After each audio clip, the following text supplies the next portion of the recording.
Hey, Jess. You seem way too happy. Yes, Kayla? So, did I tell you what movie we're watching this week? No, you did not. So, we're going to be doing the classic 2001 A Space Odyssey. You super excited? Why? Because it's a classic.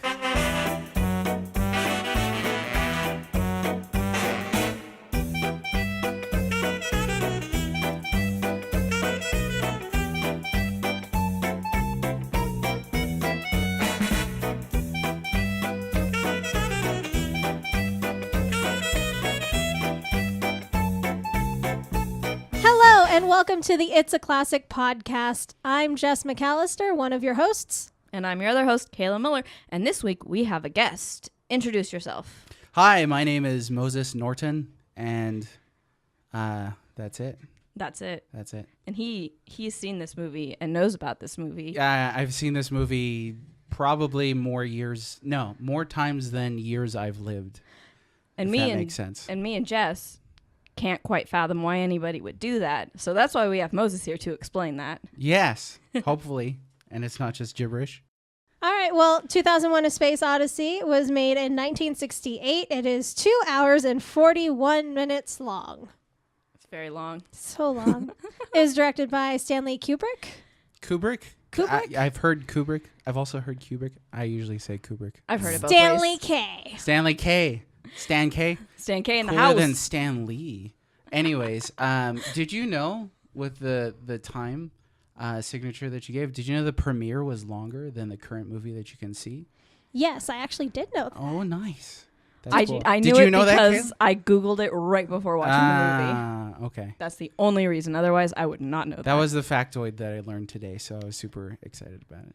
Yeah, because I had looked up the time and I saw it was really long, and then I saw that was the theatrical run, and I was like, wait, the theatrical run is longer than the DVD and apparently Kubrick burned the footage that was cut from the final, the DVD version that we all see, after his death or something like that. He just kept it in his garage and he didn't want anybody to see it. I was like, that's terrible. So aside from people who've seen it in theaters, nobody's really seen the full one. Yeah, crazy.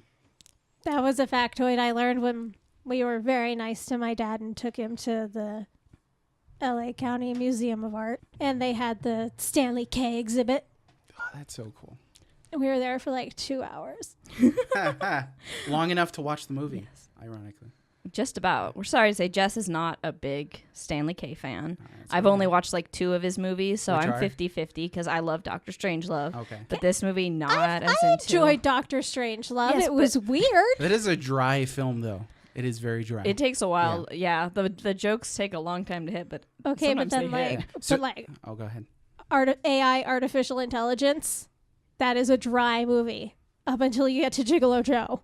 Yeah, that's true. I like that movie. And he actually. comes in like Oh, this is- halfway through. Hey, there's another Stanley K movie I know about. I have seen that one. I thought that was I'm so proud of me. Spielberg. Stanley Kubrick wrote it, I and like didn't know he that. was the one who was going to do it because it came out like a few years after he passed away. But Spielberg took over and Man, like if they worked Kubrick together. had made AI, that film would have been nuts. Have you guys seen The Shining? No, I No? don't. It's on It's our scary. list, though. It is on Okay, our list. That's another Kubrick film, so enjoy it. All right. Well, this time around, we've actually all seen this movie. I saw it for the first time a few years ago and wasn't as into it, so I was like ready to give it another shot. Still not as in awe of it as our dear Moses is, but you know, I think I enjoyed bits of it a little more this time around. But we're gonna toss it over to Moses now, and you can give us a quick summary of this movie. Okay. Well, first off, I wanted to say that I understand why people don't get into this film. I've definitely like the last time I just watched it a couple weeks ago with a friend, and I was like, this movie is hard to watch. It is. It's very hard to watch. When 2001 premiered 50 years ago, and on April 2nd, 1968, no one could have guessed what kind of classic it would become. In fact, 241 people walked out from the premiere, reportedly. And one actor, Rock Hudson, said, will someone tell me what the heck this is all about? So people were put off by this film. And it is an off-putting film in a lot of ways. So I understand that. But I hope like what we can talk about is some reasons why you could potentially like it, but that doesn't mean you have to like it. Of course. So yeah, it's a good perspective on life, right? Which I'm like learning right now. So a summary of the film, though, the film starts with this segment called The Dawn of Man, where you look at early bipeds and so on and so forth, and they're just dinking around with rocks and fighting over mud and horrible lives and stuff like that. When one day they wake up and there's this black shape in front of them, and they touch it, and they learn how to use tools, a club. The first time, that great, the music plays. Bah, bah, bah, bah, bah. I was rocking out to that on the way here. It's such a good song. But so they kill the other tribe. War is invented, and they take the mud pit, the water pool, for themselves. And then it cuts to the modern age, where there's this trip that we see to the moon by Dr. Haywood Floyd. And on the moon, there's this cover story that's been invented where there's supposedly a plague. But in actuality, it's supposed to cover up this thing that they've discovered in a crater called the TMA-1, or the Tycho Magnetic Anomaly, which turns out to be the exact same shape, that black rectangular monolith. So they touch it, and it sends out a signal to somewhere around Jupiter. And then so the film cuts again. It's a segmented film. It cuts again to this Jupiter mission. So we see, what's the name of the ship? This Discovery 1, I think it was, with Captain Dave Bowman and Frank Poole, and I think it was 3 other astronauts in suspended animation. And the film is also manned by the great HAL 9000, who is an awesome character, in my opinion. But anyway, so they're on. Yeah. But like now that I'm thinking about it, like if you are a fan of like robot overlords, this is a good movie for you. And this is 1968. Mm-hmm. Okay, like prior to this, you had like "Take Me to Your Leader" type stuff, like the cheesy retro looking robots. So this is very much the precursor to Skynet. Yes, definitely a classy villain. Well, sorry, I guess that's kind of spoilers. I said villain, but Oops. yeah, the film came out in 1968. We So just you've had found your out, time. Yeah. and I didn't even realize we're essentially doing like a 50-year celebration. I didn't even realize it came out that long ago. Yes, I saw the video on YouTube or something rather that it turned 50 years old, and I thought that was really cool. So, anyways, they're headed toward Jupiter. Hal sort of causes this scenario where he says that a part of the ship is going to break down if they don't repair it. Mm-hmm. So he manipulates the astronauts for reasons unknown to go out there and to check on this unit. And they bring it back in, and they can't find anything wrong with it. And they're like, okay, well, what's going on? So the 2 astronauts convene, and they make sure that Hal can't hear them. And they talk about the possibility of deactivating him. Unfortunately, Hal can read their lips through the window where they're talking, even though he couldn't hear them. So then they go out there to replace it, and Hal uses one of their space pods to attack Frank Poole, one of the astronauts, killing him, severing his oxygen cord. And Dave Bowman, the captain of the ship, goes out there to retrieve Frank's body. And when he comes back, Hal won't let him inside the spaceship again, which is where the iconic sentence comes from. "I'm sorry, Dave. I'm afraid I can't do that," right? So Dave decides he's going to go in through the airlock. He makes it into the ship, and he deactivates Hal in this really haunting scene that's disturbing in that it's a death scene, but you're not seeing any gore or anything like that. You just hear Hal pleading for his existence with Dave to not deactivate him or detach his memory. But once Dave does that to Hal, then this secret message plays that only Hal knew about, which is the reason why they were going to Jupiter that was unknown previously to Dave. So they arrive at Jupiter, well, just Dave, because Hal had killed all the other astronauts, and now Hal is deactivated. And around the orbit of Jupiter, Dave discovers one final monolith, that same shape. And going out to contact it, he hits this psychedelic, whatever you want to call it, the Stargate. So many filters. So many filters. And this is 1968, people. Okay, this is not like CGI. It's a 2000 techno music video. Yes, it is a bizarre scene that lasts for a really long time. And from that point on to the end of the film, there's no more dialogue. So Dave gets to the end of this thing. He's all freaking out, and he arrives in what seems to be like this sort of like vintage hotel room where he can hear strange noises and so on and so forth. And he keeps seeing himself aging further and further and further. And eventually he's in his deathbed. He's super decrepit. He looks up and he sees the monolith shape standing at the foot of his bed. He reaches out to point at it. It transforms him into some sort of fetal energy entity thing.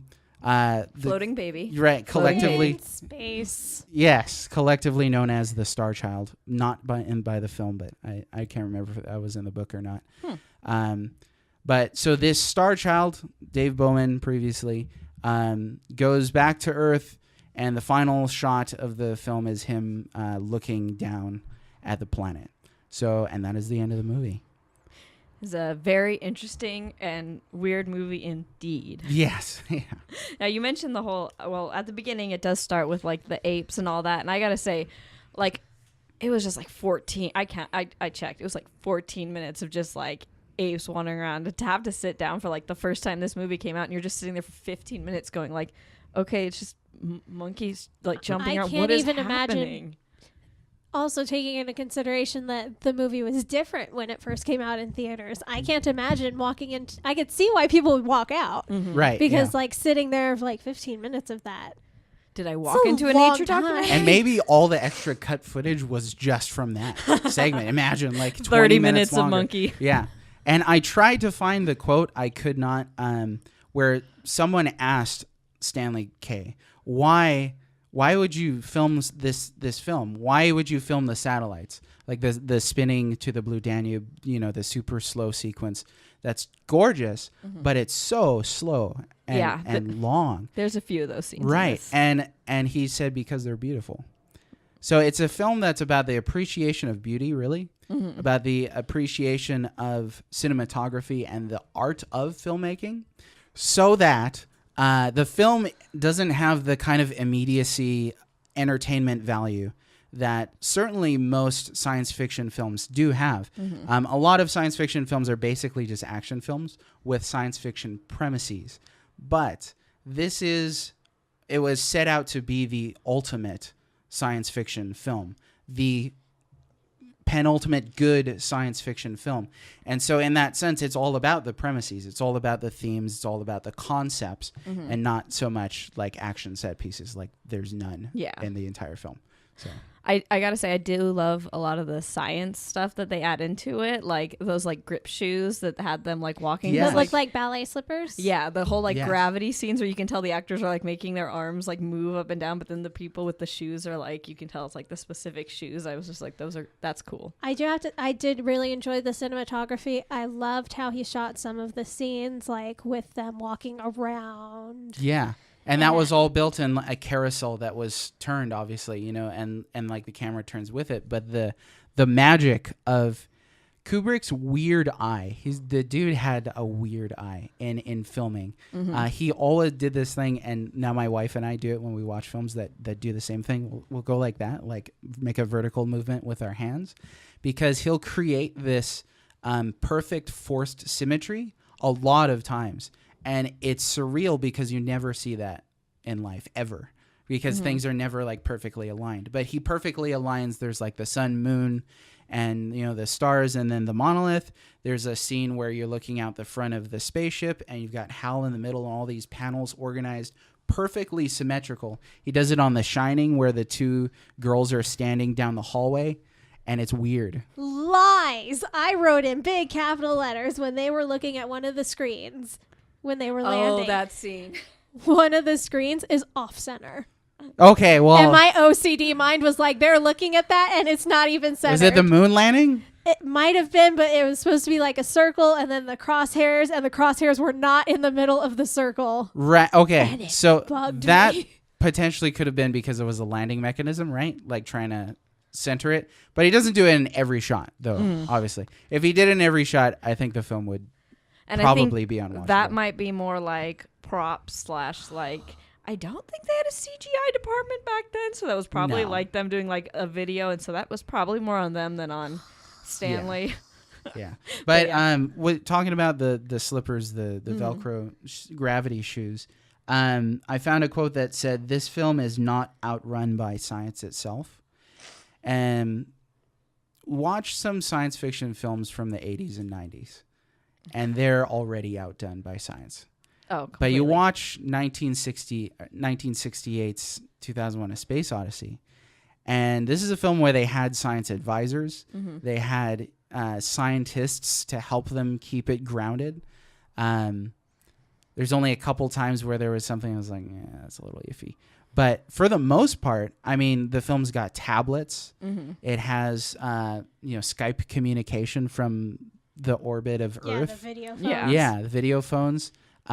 Inflation for those video phones. It has a lot of modern things that aren't super spectacular in a lot of the sense that modern science fiction films attempt to be sensational, but they're there enough to make it a very grounded film, Yeah. I think.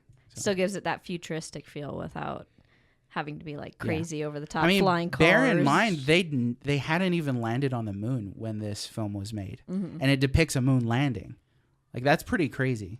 That's nuts. So they had to think in advance of what that would look like and what sort of logistics that would have. So They get crazy into the science in this movie. yeah, it is the ultimate science fiction film, not a sci-fi action flick, but a science fiction film. So Yeah, he does like to do, though, like you mentioned, a lot of those slower scenes, which do have a tendency to, and I'll admit it, it puts me off. And there were some good cinematography scenes that were like really gorgeous, but I was just like, this is taking so long. right. And Yeah. with like movies and TV shows nowadays, we're used to more of that instant gratification, or with the story like coming, just like telling you what it's supposed to be about. So one that's more like a thinker has a tendency to be like, eh. But then at the same time, with those like long scenes where we're just looking at something, it's a little bit easier with the amazing soundtrack. That helps. That helps. Oh my Because goodness! the Are we talking soundtrack- about this So soundtrack good. for Yeah, this film? the Oh my soundtrack was amazing. Yes. So apparently it was a stand-in soundtrack originally, and then they'd planned to have original music made, but it fit so well that Kubrick decided to just keep it. And now, I mean, this film is, where did I read it? It's one of the most referenced films in pop culture that no one has watched. So would you say like it's like you said, it's been referenced in pop culture, and like all the songs and the music in it, and even like the HAL 9000 stuff, like specifically the music though, would you say maybe that might be like resurge in popularity since this movie, or would you not really know if it was that? You know what? I don't think I've watched enough films to make a good guess on that, but Interstellar. That's a good movie. Interstellar is the modern 2001: A Space Odyssey, but with more action, essentially. Maybe that's why I liked Interstellar better. yeah. I like I'm an action junkie. Yeah, guys. take the action out of Interstellar and Anne Hathaway's character. No, don't take Anne I'm not saying she's Hathaway. bad or anything. I'm just saying that would not be in 2001. But then if you take the science from Gravity, because that had a lot of science behind it with. Which I have not seen, so I'll take your word for it. It's hilarious. Yeah. Well, not like that. It's a great film. I just went and saw it, and there was a little kid sitting behind me telling his mom that he wanted to be an astronaut. And at the end of the movie, he turned to his mom, and I heard him say, "Mommy, I don't want to be an astronaut anymore." Yeah. But, Because it's just terrifying. It is like a no-win scenario. yeah, I've heard a lot of people have recommended it to me, but I have not seen it. George Clooney, right? Yeah, that's probably Briefly. why I haven't seen it. So, briefly. Oh, well, I'll see it then. I'm not a Clooney fan. Yeah, so. it's mostly Sandra Bullock. Okay. Well, that's not bad. Sandy B's good. Yeah. But with Interstellar, there's a scene where they passed, I believe it's Jupiter or Saturn. Might have been Saturn. And you've got a wide shot of the ship passing the planet with rainforest sounds, I think it was. And I was just like, this is gorgeous. And this is, when I think of space, I think of classical music. And I think a lot of people do because of 2001: A Space Odyssey. Like, also Sprach Zarathustra is such a good song. Such a good song. And it's so iconic. I mean, when you hear it, it reminds you of anything epic. And then, of course, the Blue Danube is amazing.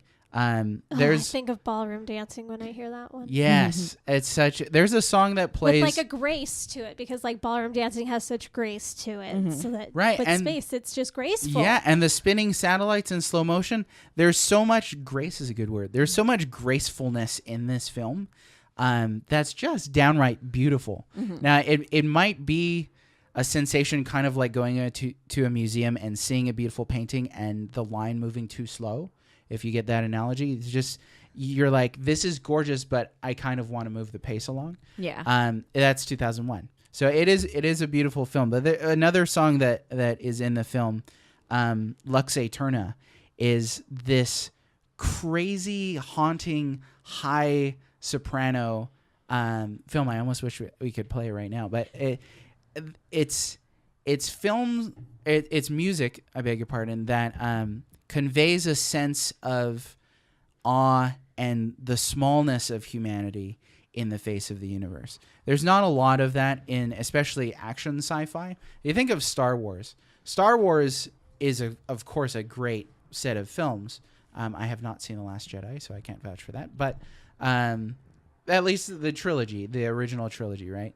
But that universe doesn't seem hostile or huge beyond comprehension, or you're never really in awe of it because there's so much, unless you play the video games. Unless there's you a few purportedly play the video games, according to Kayla. It's still mostly action, let's be honest. Right. But then watching, there's a word, okay, that's numinous, and if I could explain that in a second, that would be jazz. Okay, cool. Numinous is this word. I encountered it first in C.S. Lewis, where he explains it as a kind of fear that's a transcendent kind of fear. So let's say, or let me say to you, Kayla and Jess, that in the next room, and this is your guys' place, so this is kind of terrible, in the next room, there's a tiger. Okay, now if I told you that and you believed it, you'd feel some kind of fear, but a physical fear of, well, it might come in here and eat me or tear me limb from limb. But if I told you in the next room there's a spirit, you would feel perhaps a kind of fear, but a different sort of fear than if there. I'm sorry, you guys have to like live here. Yeah, but no, are you gonna? Oh no, you continue, and then we'll tell you what we're kind of giggling about. All right. Well, hopefully, yeah. It's nothing. Do you actually have a spirit in the next room? Yeah. Oh. Kind of is in the next room. Well. Kind of. Well, so that sort of defeats the purpose. But anyways, just to finish. It's a very nice spirit, though. He only gets mad if we don't pay attention to him. Is it Casper? I don't know, but if we ignore it for too long, it slaps us on the bottom. Oh. He's chill with me. I haven't had issues, so. Okay. That's cool. So there's a little bit of a pervy. A little bit. Okay, well, let's say beyond pervy then. Beyond Master Roshi sort of spirit. There's a anime reference for you kids out there. There's a great, powerful, angry spirit. Now, you would feel the same kind of fear, ideally, but it would be on a magnitude larger than certainly the tiger, and on a magnitude larger than even the spirit. That point, you're starting to feel a kind of what he calls numinous fear, or a fear of the unknown and the metaphysical. And that is in 2001: A Space Odyssey. The conclusion of the film, where Dave Bowman is in the hotel, is terrifying and awe-inspiring at the same time, but not in the way that there's a monster about to jump out at you. There's no jump scares in the whole film, I don't think. but you have a sense of uneasiness. Maybe that's the best way to phrase what that fear is like. It's a fear of something I'm so really beyond confused. you. It was just, it's that feeling like, I don't quite know what's happening. And it kind of makes you feel a little bit uncomfortable. And you're like, I don't quite understand this. And it's kind of like a cringy, like a slow cringe. Right. So it's the idea of a fear that's the fear of the unknown, something that's beyond your comprehension, and it makes you, in that context, uncomfortable, makes you uneasy. And I really can't think of a better film that exemplifies that feeling than 2001. I gotta agree with you there. It definitely makes you a little uneasy at times. Now, there's one thing I wanted to bring up that Jess had brought to my attention. It happens earlier on in the film with the monolith. With, like, at first you see, of course, something weird pops up, and the apes, or early man as it was kind of supposed to be, have to touch the thing. They got to touch the monolith and see what happens. And then again in the future, it's like there's something weird going on. It's letting off a weird radio signal, and we're all freaking out. But we're still we're gonna take pictures in front of it. We're still gonna touch the thing. Oh yeah.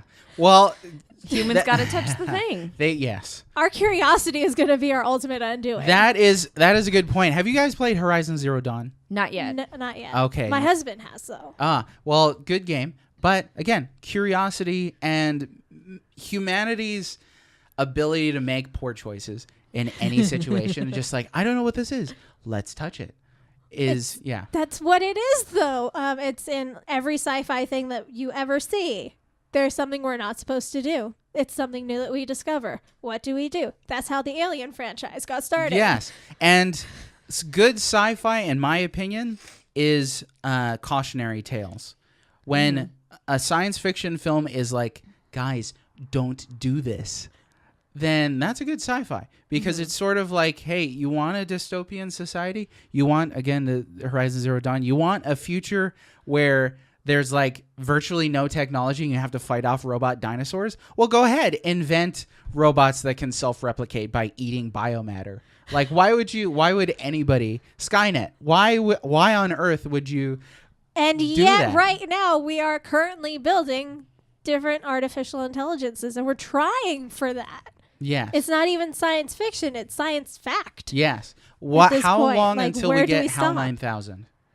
And then HAL 9000, the perfect operating system, how long until it decides to make a purposeful error to kill some astronauts? Or what? Oh, here's a thought, and there's so many thoughts with this film. What would have happened if Hal had killed Dave and Hal had reached the monolith outside of Jupiter first? Could he touch it? Could he touch it? Could he interact with it? Yeah. Is he, in the perspective of whoever put it there or whatever put it there, is he sentient enough, self-conscious enough to be able to interact with that thing? Because essentially that Jupiter mission is the race between man and machine to reach that knowledge, to reach that transformation, the monolith, in the same way that in the early Dawn of Man scene, the two tribes were fighting over the water hole. They're still fighting over something, that's survival. But I often wonder what would have happened if Hal had gone there first.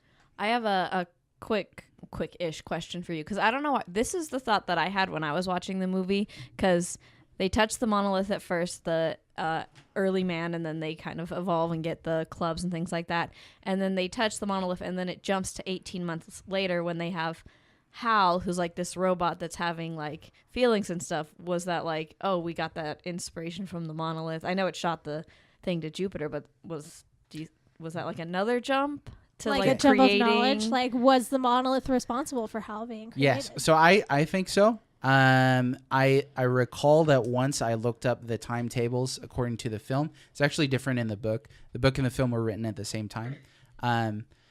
But I think that it does line up, if not perfectly, then at least you could say the fruition of the project to create the 9000 series happened during that 18-month period of time. Because Hal, when he's dying, he gives the exact date that he was born. So all you'd have to do is just, So it kind of correlates with the 18-month jump. I would say so. But there's an interesting question with that, though, because we're only shown Dr. Haywood Floyd touching the monolith. Yeah. So could he somehow magically transfer the knowledge to the rest of humanity? We don't know. Did he go back? Maybe he was a doctor of artificial intelligence. I don't know if that's referenced in the film or not, but did he go back and finish the 9,000 series? We don't know. So. Did more people touch the thing? Yeah, probably. I mean, if I was, well, what would you But see, guys that do? also comes into question of, is the monolith sentient? Does it have the knowledge to create something that could make its way there? Did it have another purpose for having the HAL 9000 series created? Okay, so we're in book territory. Have you guys read them? No. Okay, so the book, like I mentioned, was written simultaneously with the screenplay.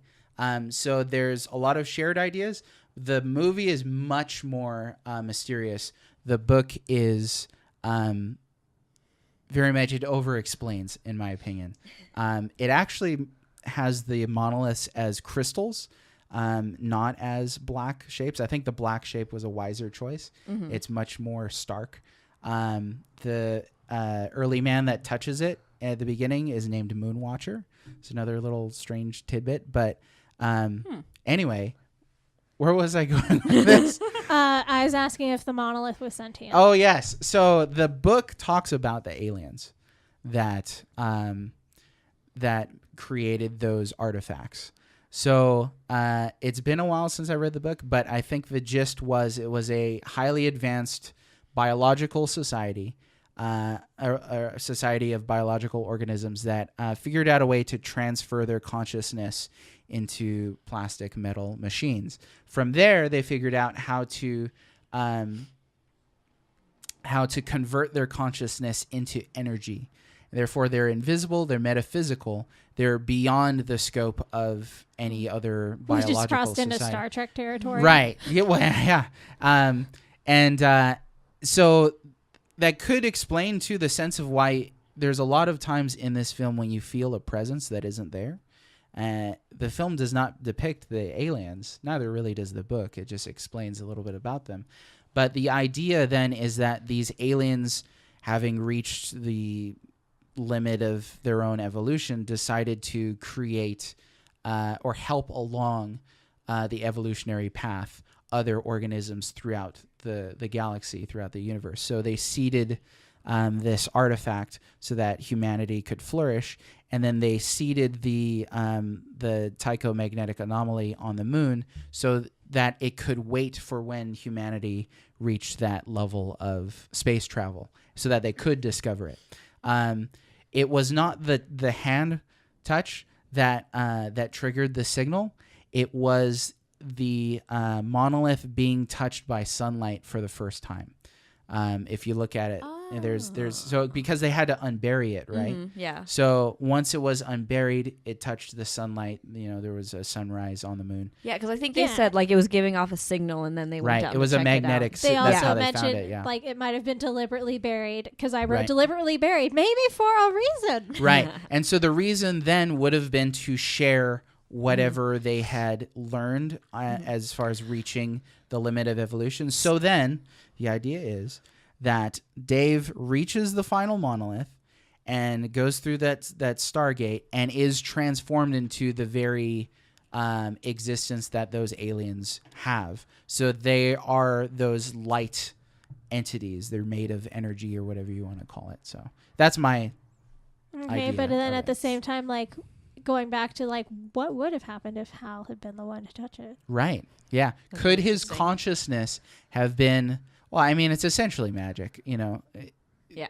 There's no precedent for a human being turned into a star child, so that I know of. I'm just when you mentioned that like the other monolith was for them to get there. Like I'm just picturing the monoliths as like checkpoints to get you in the Yes. game. Like get to this, and then if you can make it to the moon and dig this up, you'll get the next one. Right. It was a race to the end of evolution, essentially, and that's what the entire film is about. So many It's the weird fact that you themes. just said that it's a race, and Yeah. it's like take your time. Yeah. Well, okay. take millions of Yeah. years time. Take some time. Yeah. Not 18 months. It's okay. Don't touch the thing. Right. And imagine if Hal and Dave had killed each other. Well, then the monolith would have still waited for the next, or the Discovery 2. Yeah. for the come next along. person it's just or humanity's being. need to touch things that has me really worried. Yeah, kids don't touch things. All right, Don't touch That's the the thing. lesson Well, of that 2001. we like. I am all for having curiosity. I was raised to be a curious person, but I'm very glad that my parents also instilled caution, Right. like Yes. curiosity, but with caution. Right. And if you were to see an alien artifact, Don't touch it. something that could not occur in nature, like that monolith, don't touch it. Yeah. I probably yeah. would touch it. I know probably you would. touch it. Well, sort of. That now to put it on the other hand, don't you think that's the barest form of the scientific process is what happens if I touch it, and then recording your finding. I mean, he touches it and it lets out that ear piercing squeal, and that was fun. yeah, It's loads of it fun. is loud. Yeah. Don't touch the things. And now we mentioned, of course, HAL 9000 earlier, so we got to talk about him because, I mean, probably one of the forefronts, fathers of the whole, like, debate about whether robots can feel and things, because you see that in science fiction all the time now, and I'm assuming HAL's got to be, like, one of, if not the first kind of mentioning of, like, AI with that kind of So there's feelings. there's a film called Metropolis from 1927, I think. It's on our list. Oh yes, that's a good film. That has a robot woman in it, which I guess would be probably the first film version of AI. No. But as far as Hal's different in that he's not really a robot. You know, like he doesn't have any moving parts. He I don't think we He's ever a computer system. Yeah. He's an AI. Yeah, he's an AI, just pure AI. He can, do printouts and he can open and close doors and flush out oxygen and kill astronauts, but he can't really get up and, strangle you like a lot of early science fiction robots did. But there's a scene that I always get chills with that I think is such a brilliant, subtle way to highlight that HAL 9000 is truly self-conscious and is truly able to understand the world around him. And it's when he asks Dave Bowman to look at his art. Thank you. Yes. Because I was not okay. Yeah. A child will be like, can I see that picture? But a machine, why would a machine want to just do something that's meaningless, that's unquantifiable in a lot of ways? And not only that, but he also critiques it. Right. In that crazy mellow voice. And I was so not okay. Yeah. It made me so uncomfortable. It's very haunting. And he's like, can you hold it a little closer, please? And you're Yeah. like, no. There was something about like when it would zoom in, because he's just like that big like red Fish eye, the thing eye. the whole time. Yes. And like, but there were legit times where I'm like, I felt like different emotions coming from Right. him just seeing it. And, And like, that's- this is just a red light. That's Why is pure this doing that? cinematography. Genius. That sort of the subtlety is like, you watch it and you're just like, it's just a red light. But when he kills Frank, the film does this thing where it zooms in a couple steps, and it's like, and or actually I think it's silent, but that you feel it. Yeah. And when it's close, it's almost like you get a sense of like anger and the menace and Yeah. stuff like that. You get it Because contextually. I do believe that when he did that, I wrote, dude got cut loose. He dead, dude. Don't go after him. He dead. Yeah. And it's like, it's I the fact that he felt- got cut loose by a freaking computer. Yeah. I felt a little bit bad, but I don't know, the way it was shot, I laughed a little bit for just like a second when it's just all of a sudden you just see the camera in the background and him just flying away. Like, it was great the way it was shot, but it was just something where it was just like, whoom. Am I the only one that felt like Hal might have been a little bit jealous? Yeah, Oh, so that 'cause brings up like- the question of why. Why did HAL 9000 do what he did? Now, keep in mind, once he realized that Frank and Dave were thinking about deactivating him, then he hit the, survival mode. I'm not going to let you guys kill me, and I'm not going to let you guys compromise the mission. Rational for a computer. But he said that was AE45 unit or whatever it is was going to go faulty before he knew that they were planning to deactivate. They didn't even have a reason up until he made up that scenario. So the question is, why would he make up? Now the book sort of fills that in, but it's more curious to talk about the film. So I don't think the film really gives a good answer as to why Hal decided to just make up this thing. Maybe it could have been a conflict between him having to be perfectly operational and be truthful to the crew, while at the same time having to hide that mission data that was only revealed to Dave once Hal is dead. It could have been a conflict between that. It could have been maybe jealousy. Maybe he sensed that, or he knew what was waiting outside Jupiter, and he wanted to get there first. I was actually thinking he was jealous about him being about Frank. About Frank Yeah. with Dave. Their camaraderie? Because it seemed like he was really quick on cutting Frank loose, but he kept seeming like he was trying to give Dave options. Like he wanted to go with Dave. That's kind of what I felt like he actually... Like he could That's have killed interesting. Dave just as quickly. Right. Like you said, he had control of that entire ship. Well, heck, as soon as they passed the moon, he could have just been like, all right, flush the airlocks, kill the but he suspended doesn't hibernation. do it to Dave. Yeah, right. like maybe to something... Dave, he locks him out, and then he's like, this conversation is over, and that's it. Like, just go out there and starve. But yeah, he doesn't purposely kill Dave. He doesn't go out of his way to kill Dave, but he goes out of his way to make sure that no one else lives. Yeah. Yeah. I felt like interesting. He liked the companionship that he had, and like maybe that was but part of his only with emotions. Dave. Yeah. It seemed like just with Dave that he kind of had that. Which is also why I thought him asking about the art was super creepy. Yeah. That is very creepy. Because that's what like a loved one would ask. Yeah. Yeah. A child or a loved one, if you're doing something, they'll come up to you and be like, hey, what are you doing? Yeah. And he's like, imagine if that's how he talked. He's like, hey, what are you doing, Dave? Huh? And Dave's like, I'm just painting some. Okay, so another flip-flop with Hal and Dave. Dave shows virtually no emotion the entire film. Mm-hmm. He's angry when Hal won't let him back in. And that's about it, as far as I can recall. But Hal, on the other side, displays a lot of emotion just through his voice. There's a lot of like the pleading when he's being deactivated, and just like this warmth that is not conveyed by the human. So you as the viewer are conflicted a lot of times, because I think Hal is more likable than Dave. No, I mean, once you see the film, you're like, well, Hal is kind of a jerk. But I mean, like, his personality but he's is definitely much more welcoming. memorable than Dave. Right. Dave is like an object as far as this film is concerned. Yeah, seeing it my first time rewatching it, I didn't remember anybody else's name but Hal. Yeah. Like, he was the only one that I actually remembered. So the most memorable and in a lot of ways most human character is the only non-human character in this film. And I think they intentionally did that just to like play with your mind. Throw and that sure whole reasons, what makes someone sentient or a human or all those what is humanity sci-fi questions that we have now. Yeah. And this film is rich with questions. So yeah, I was going to mention one other before we kind of jump into the closing was I noticed they had a lot of like circle of life-esque imagery and things like that running through the movie. And I know we talked about it a few times, but even at the beginning with the apes, like they have the like life, death, and all of that stuff they show in there. And then with Hal, of course, him and doing all that. And then Dave at the end, they have him kind of going through his whole life cycle with the with that hotel scene. Mm-hmm. Yeah.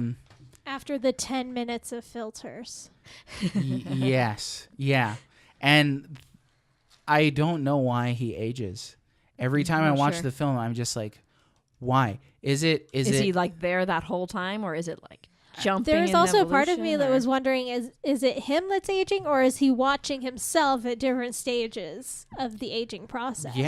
Yeah. Is he being cloned and like just at different stages of his lifespan? I think it's more allegorical than something that we could ever pin down, definitely in the context of the film itself. But it's like his humanity is being stripped away, and he reaches the end of his life. That's why this film, for a science fiction film, a lot of hard science fiction films don't wrestle with too many spiritual concepts. Mm-hmm. But there's a lot in this film that's like, what happens after after death, or what happens after humanity, if you could ask that question. You don't know, but the film depicts this kind of transcendence that occurs to Dave, and it's the only thing really like it that I can think of in filmmaking. So it's bizarre, and captivating. You watch that scene, you're just like, so there's this story I like to tell about my mom. God rest her soul. She is still alive. That's it made her sound like she was dead. But she's very much alive. But she's not a fan of this film.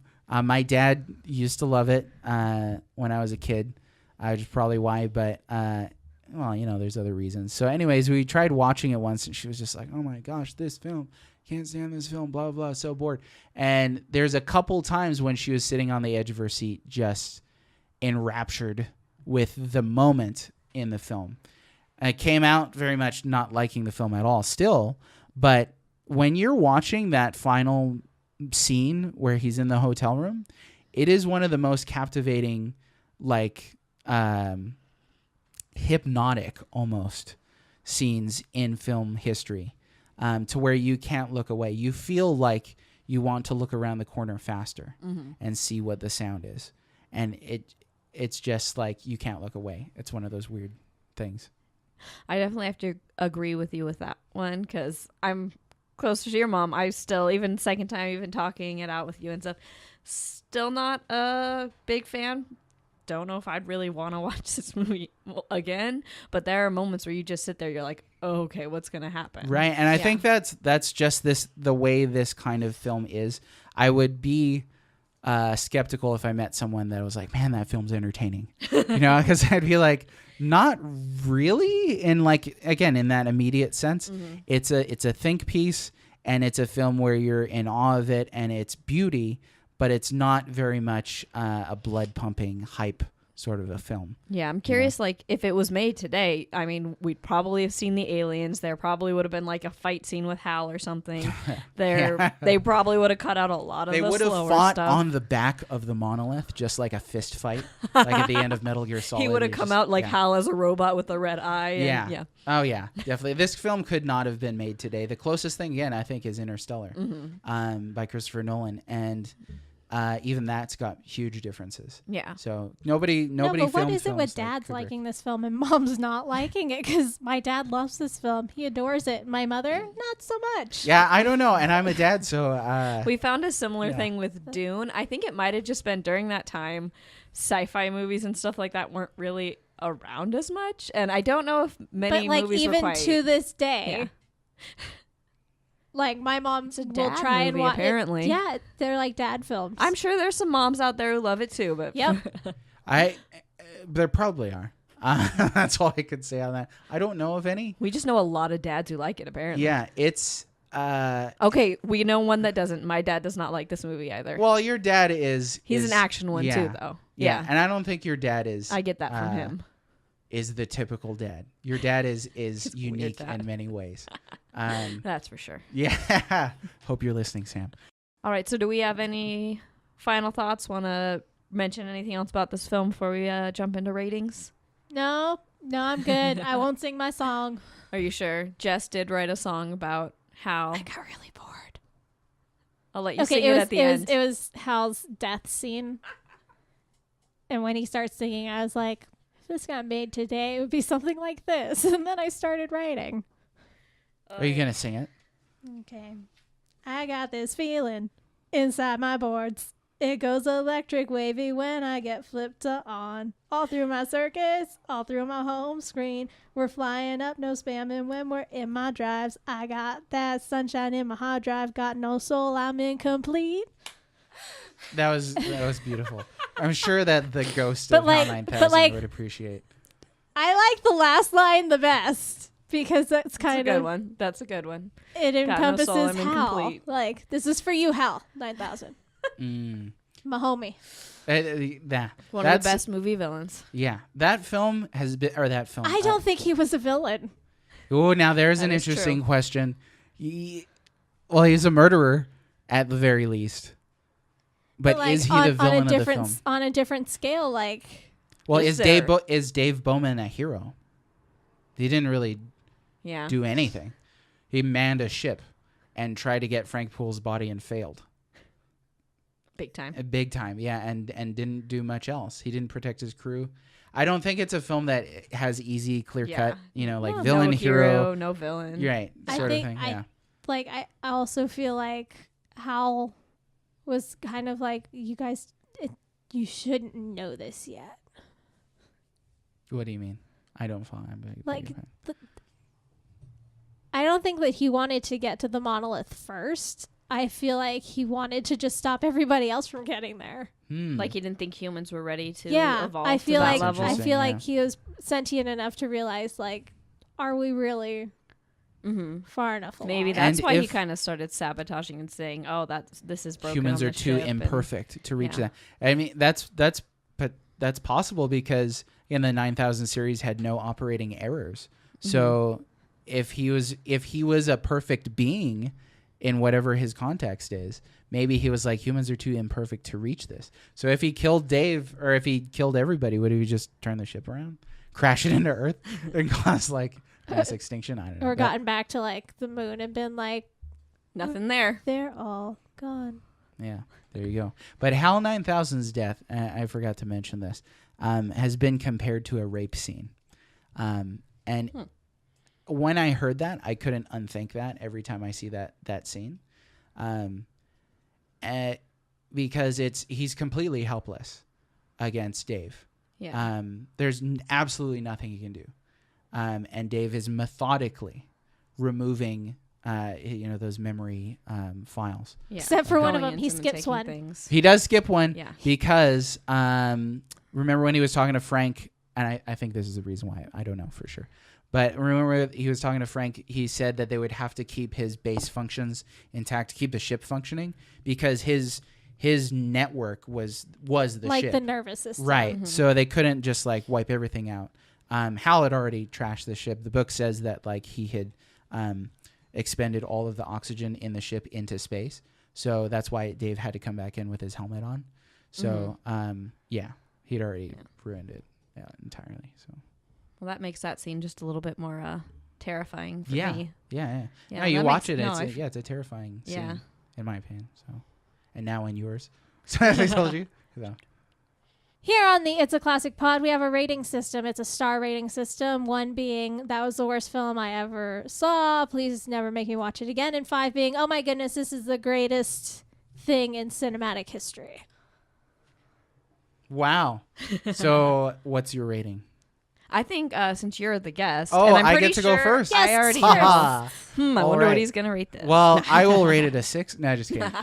I would say a 5, and to nutshell everything that we've talked about, because of its unorthodox filmmaking, its scope, and its themes, and just how different of a film it is, and as in my opinion, the ultimate science fiction film that's about themes and about premises and not about, let's go fight some Transformers or something like that. So I think, I'm sorry to say this, Moses, it's not a 1 though. This is not the first time I saw this. The first time I saw this movie, I will tell you it was a 1. I never wanted to watch this again. It was your Plan 9 from outer space, yeah. Yes, it was not my thing.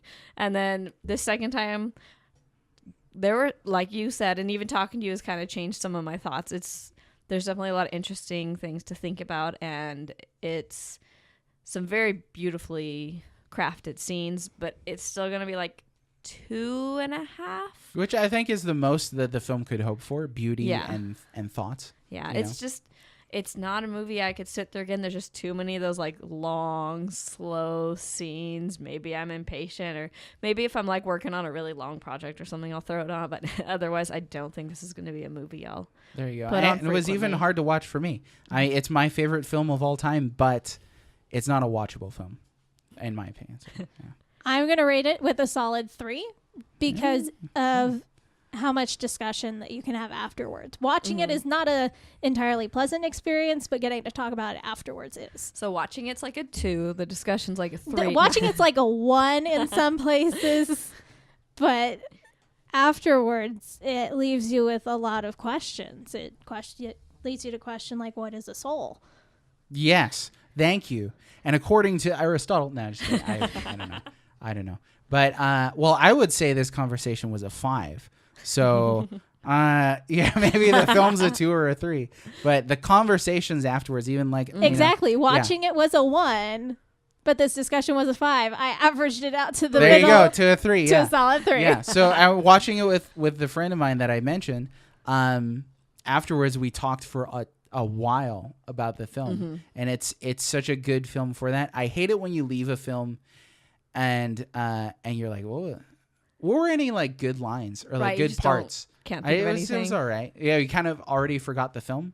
2001 is unforgettable in a different sense. Yeah. You know, it's not like, oh yeah, that part when he's like, and this day we celebrate our Independence Day, but you're just left with all these thoughts about life and the universe and everything. That's one of my favorite kind of films to go see, are the ones where when you walk out of the movie theater, you kind of have like a built-in camaraderie with all the other moviegoers that sat through it.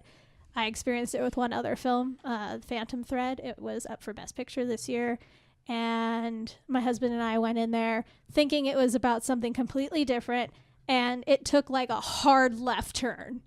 And it was like, what is even happening? And after it was over, everyone was leaving the theater. And we were all just looking at each other like, did you know it was going to happen? Like, what was that? And it prompted discussion with complete strangers. That's cool. Yeah, And I feel like this film would have been the same thing. I can see people leaving the theater in 1968 going like, what was those that stayed, What? right? Those that stayed were like, Ones row. that watched Yeah. it. If I could tell one last story about, I have seen this film in theater. Just one more. Yes, I'm full of stories, but I have seen this film in theater. And we got up to the end. It was a sparsely populated movie house that day. There was like a dozen people that saw this film.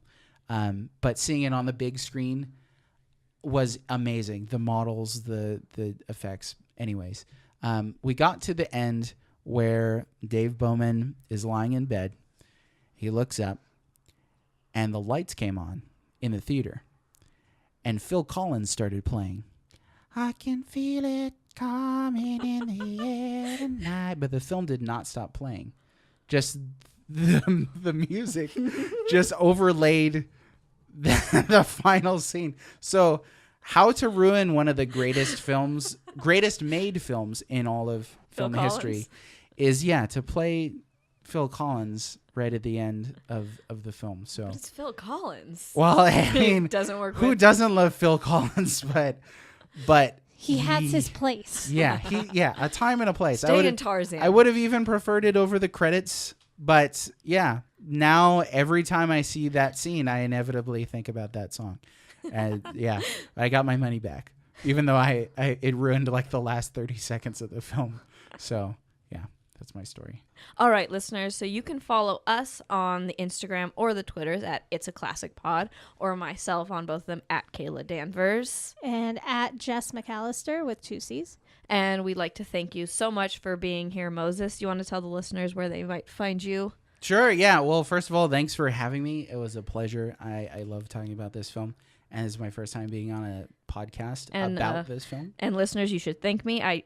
This is our longest review so far. He wanted 3 hours. I cut it down to like 1. But Well, yeah, the thing was you burned the footage, the extra. I burned all the extra. We were actually been here for 5 hours now. We're exhausted. It's awesome. I am 90 years old now. And our voices sound so young and robust. But Right? we'll see now. What was I going to say? Oh, yeah. So you can find me at thewellreadmage.com. That's red, R-E-D. Or on Twitter at thewellreadmage. And we do long-form game reviews at the end. All right. Thank you, Moses, for joining us. Yeah, thank you. I'm your host, Jess McAllister. And I'm your other host, Kayla Miller. And this has been It's a Classic.